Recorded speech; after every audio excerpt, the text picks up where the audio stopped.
और राजधानी दिल्ली का उत्तर पूर्वी जिला वैसे ही काफी सेंसिटिव माना जाता है। ऐसे में अगर किसी मंदिर के बाहर यदि कोई शरारती तत्व कोई आपत्तिजनक चीज कर दे तो कहीं ना कहीं मामला काफी संवेदनशील हो जाता है। फिलहाल हमारी मौजूदगी ब्रिजपुरी में है, जहां पर राधा कृष्ण मंदिर, एक बार तस्वीरें मैं आपको दिखा दूं। दरअसल हम फिलहाल राधा कृष्ण मंदिर के बाहर खड़े हैं और दरअसल ये जो इलाका है इसको ब्रिजपुरी के नाम से जाना जाता है। जैसा कि मंदिर के पुजारी महाराज जी ने हमें बताया कि ईद के दिन किसी शरारती तत्व ने यहाँ पर एक कॉन्डम के अंदर बाथरूम भरकर मंदिर के गेट पर टांग दिया, तो आप समझ सकते हैं कि उसकी मानसिकता क्या रही होगी। चूंकि देखिए पुलिस भी इस पूरे मामले को गंभीरता से ले रही है। पहले भी मैंने आपको बताया कि इस जिले को काफी संवेदनशील माना जाता है। फिलहाल मंदिर के पुजारी यानी कि महाराज जी हमारे साथ हैं, एक बार इनसे बात कर लेते हैं कि कब कब इनके साथ ये घटना हुई है। चूंकि देखिए पवित्र स्थान है और इस तरह से हरकत जो भी कोई कर रहा है कहीं ना कहीं काफी शर्मनाक है। महाराज जी एक बार थोड़ा सा अपना परिचय बता दें। मैं पंडित मानिकचंद शास्त्री 1988 से इस मंदिर में रह रहा हूं, लेकिन कभी ऐसी कोई घटना नहीं हुई, ना ही कोई हमारा हिंदू मोमडन वाला यहाँ पर विवाद रहा। लेकिन अब ईद वाले दिन किसी शरारती तत्व ने, किसी अपराधी ने ये घिनौना कर्म किया, जिसको हम कहने में भी शर्मिंदगी महसूस करते हैं। उस चीज का नाम लेना भी हम अपने में गुनाह समझते हैं।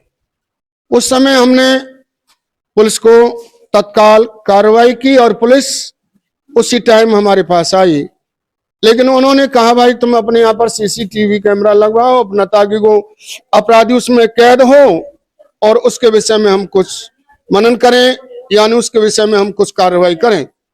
हमने कैमरा परसों ही लगवाया था, यानी 13 तारीख को। कैमरे में कुछ डिफॉल्ट था ताकि वो काम नहीं कर रहा था, तो कल रात 14 तारीख की रात 15 के प्रातः उस शरारती तत्व ने हमारे बीच में मतभेद डालने के लिए फिर वो घिनौना कर्म किया। और उस घिनौने कर्म को मैं अपनी जुबान से नहीं इन बच्चों के सामने प्रकट कर सकता जो उसने घिनौना कर्म किया है। एक धार्मिक स्थल पर इस प्रकार से घिनौना कर्म करने वाला कोई भी अपराधी, हिंदू भाई हो या मोमडन हो, उसको विशेष सजा मिलनी चाहिए।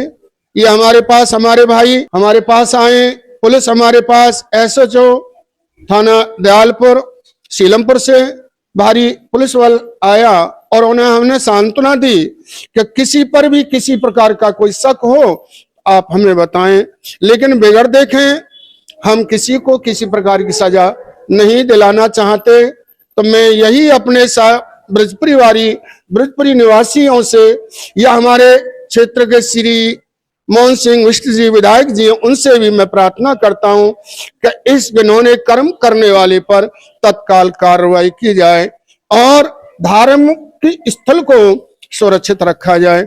इन्हीं शब्दों के साथ बस मैं अपनी वाणी को विराम देता हूँ। जब महाराज जी एक चीज और यहाँ सामने आई है कि पुलिस ने किसी को हिरासत में लिया है, कोई शरारती तत्व है जो जिसकी पहचान आपके द्वारा की गई या इलाके के लोगों के द्वारा की गई, पुलिस फिलहाल वो हिरासत में है, तो क्या वाकई में वो शख्स हो सकता है? और वो शख्स है तो कौन है और कहाँ रहता है? वो एक पागलपन का रोल करता है व्यक्ति। कोई भी व्यक्ति उसे टोकता है कि इस प्रकार से गाली मत दे, तो उसको गाली देने लगता है। मंदिर के अंदर घुस जाता है, मंदिर के बाहर या अंदर कोई पड़ी हुई चीज उसे उठा लेता है। माँ बहन बेटी कोई भी उसे देख करके गंदी हरकत करता है। तो मैंने उसे देखा तो नहीं इतना बड़ा घिनौना कर्म करते हुए, लेकिन मुझे जा रहा था कि ये व्यक्ति इस प्रकार से हर व्यक्ति को गंदा गंदा शब्द बोलता है, माँ बहन बेटियों की गाली देता है। एक दिन रात्रि को 11 साढ़े 11 बजे बहुत जोर जोर से आकर के यहाँ अपनी शरारत कर रहा था। तो मैंने पुलिस वालों को बताया कि वो पागल तो नहीं है, लेकिन पागलपन में शायद वो इतना बड़ा घिनौना कर्म कर रहा हो। तो पुलिस वालों ने तत्काल उसे पकड़ा और उसे अपने साथ ले गए। अच्छा, किस धर्म से ताल्लुक रखता है? थोड़ा सा वो हिंदू धर्म से ही है, लेकिन उसकी सारी हरकतें मोमडन जैसी लगती हैं। उसका पहनावा, उसका खान पान, उसकी सारी व्यवस्थाएं जितनी भी हरकतें हैं वो मोमडन जैसी हैं। मोमडन, मैं गलत नहीं बता रहा, मोमडनों को सभी गलत है, लेकिन खान पान, रहन सहन, उनके वातावरण से मुझे लगता है कि वो है तो हिंदू लेकिन उसका माहौल मोमडन जैसा है।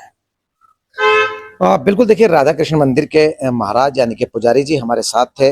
बता रहे थे कि एक नहीं दो बार यहाँ पर आपत्तिजनक चीज टांगी गई है, जिसका नाम लेना भी जो सही नहीं समझा जा रहा है। फिलहाल देखिए हम दिखा रहे हैं, ये वही गेट है, मंदिर का गेट है, जैसा कि बताया जा रहे हैं। मंदिर के गेट पर आपत्तिजनक चीज यहाँ पर टांगी गई है और उसके बाद जो है महाराज ने दिल्ली पुलिस को शिकायत की है। शिकायत के बाद पुलिस जांच कर रही है कि आखिरकार वो शरारती तत्व आखिर कौन है और उसके खिलाफ कानूनी कार्रवाई की जा सके।